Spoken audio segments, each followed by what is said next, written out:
What are the Warriors doing? Now, if you're like me, I'm not a Warriors fan, but I do like Curry. I think everyone pretty much likes Curry unless their team got dismantled by him and the Warriors in their peak years. But if you're like me, I'm kind of watching this offseason from the outside, wondering what this team is doing. And maybe if you're a Warriors fan, you can let me in on like if you have any secrets, if you think that they're going to make a trade that's going to diminish everything I say in this video or something like that. Please let me know because I'm just sitting here in shock. But looking in, I have like a few talking points I want to talk about for this offseason for this team. This team's old. I love Jimmy Butler. I love Draymond Green. I love Steph Curry. But they're 35, 35, and like 37 respectively. And this team doesn't have many star young players to mold around them.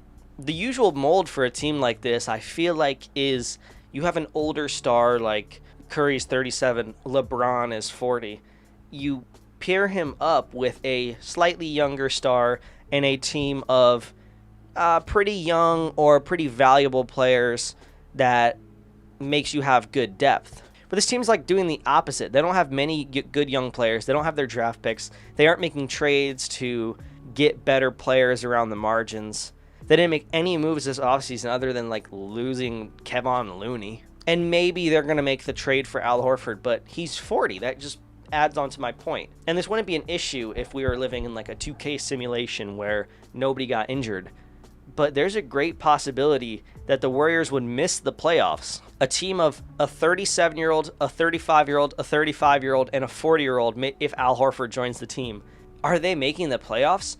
If, God forbid, one of them gets an injury and is out 20 games. If Steph Curry faces the same challenge that he did last season, the season prior, and misses 20, 30 games, this team's ruined. And if we look at the top standings of the West, like Rockets, OKC, Denver, Lakers, Clippers, there's not much room for them to make the playoffs. And then when you look at the play-in, there's pretty much every single team trying to fight for a play-in spot. There's no really rebuilding teams in the West. So in a stacked conference, you have a team with no depth and a old core roster in which if it gets injured, you'll pretty much fizzle out and not make the playoffs.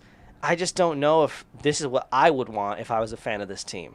And I don't know if this is what I would want if I was Curry. I think he just came out and said that he thinks this is a very good team, which I agree. The main roster is good, but they need some more pieces. And that just goes back to what I'm saying about the depth.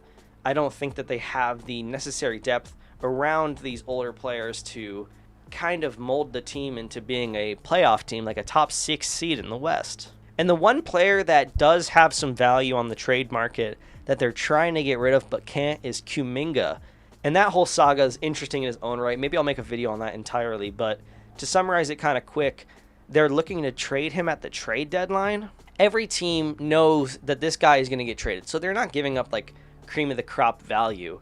They're just waiting and hoping that they can get a piece of Kuminga who doesn't really fit into this team right now anyway. He plays the same role that Jimmy Butler's supposed to, a decent defensive player who drives, doesn't shoot like so good. Jimmy Butler shoots better than Kuminga if I'm not wrong. But Kuminga has defensive lapses that makes him look horrible on the court at certain points of the game.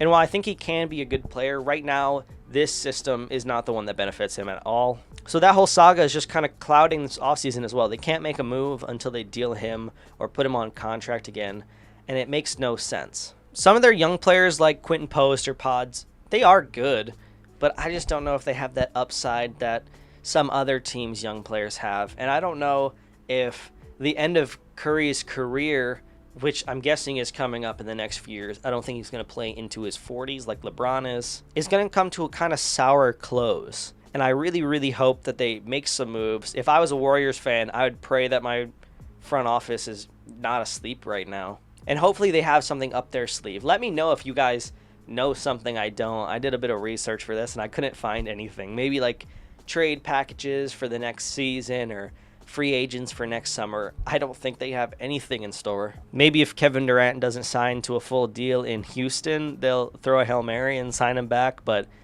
what? Then they have a team full of like late 30s. Who knows? If you're a Warriors fan, I feel bad for you. You do have Steph Curry in your team, so not that bad. But where are they going to pivot? If Curry does retire, what's the plan for the next 10 years? Are they going to get lucky on another guy like Curry? I don't know. Who knows? Let me know what you think. This video is just kind of a fun one. I'm going to have 3 types of videos on this channel. So far, that's what I've came up with. These commentary videos, if you guys like me, hopefully you do. I just want to talk about my thoughts on basketball and what's happening in the current landscape. I'm awaiting the season, so I'm aiming for 1,000 subs before the season starts. Let's see if I can hit that so we can hit the season running, but who knows? We'll see. And the other 2 video ideas I have are I'm going to make some video essays on people's careers. I have one in the works of Isaiah Thomas right now. I think it's pretty good, so be on the lookout for that. And I'm going to start a series pretty soon here where I try to take a player that was hated and scrutinized and turn them into a more positive light, kind of like what I did with that Joel Embiid video on my channel. Go check it out. But I'm going to go more in depth of why the media hates them and why I think they're wrong and why you should like them as a basketball player. Like, some people hate Jokic, some people hate Brunson. I'm going to try to turn the narrative on that. I don't know if I can actually turn the narrative. I have like 60 subscribers right now, so we'll see. But hopefully you guys enjoy, and hopefully you enjoyed this video. Peace.